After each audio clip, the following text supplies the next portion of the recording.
دا حدیث امام بخاری په بخاری کې حدیث نمبر 1673 دا حدیث نمبر دی. راوی دی عبداللہ ابن عمر فاروق سے زوی مبارک اگر راوی دی. بخاری شریف کتاب دی. اگر مبارک سے فرمائی عبداللہ ابن عمر فرمائی ویچ پیغمبر علیہ السلام مبارک پا مزدلفہ کی سوک چی حجیان صاحبان دی اغوطا پتہ لگی پا مزدلفہ کی دماخام منزی اوکا درے رکاتا او دما خستن منز یو که پیغمبر علیہ السلام دما خستن د منز او دما خام د منز نه علاوه پیغمبر علیہ السلام مبارک یو رکات منزم نہیں کڑائی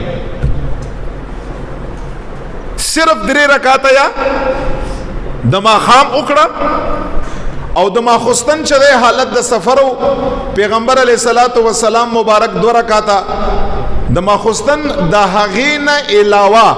عبداللہ ابن عمر فرمائی چی حضور مبارک یو رکات منظم نہیں کڑے. دا بخاری حدیث تے 1673 دین دا خبر ثابتہ کی چی حضور مبارک صلی اللہ علیہ وسلم یوزل نیم پا سفر کی سنت پریخو دی بالکل ثابت کی. خو صاحبانو امام ابو داود حدیث دے امام نسائی حدیث دے او شرح معانی الاثار کی امام طحاوی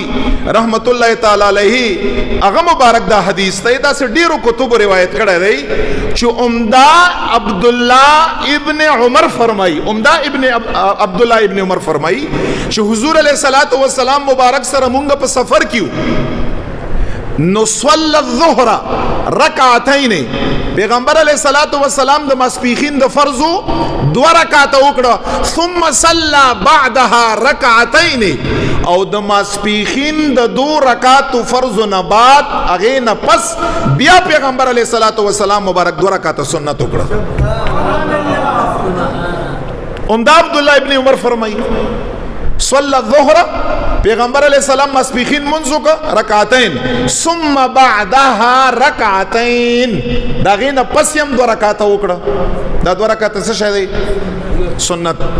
پیغمبر صلی اللہ علیہ وآلہ وسلم عمدہ عبداللہ ابن عمر فرمائی کھڑی دی.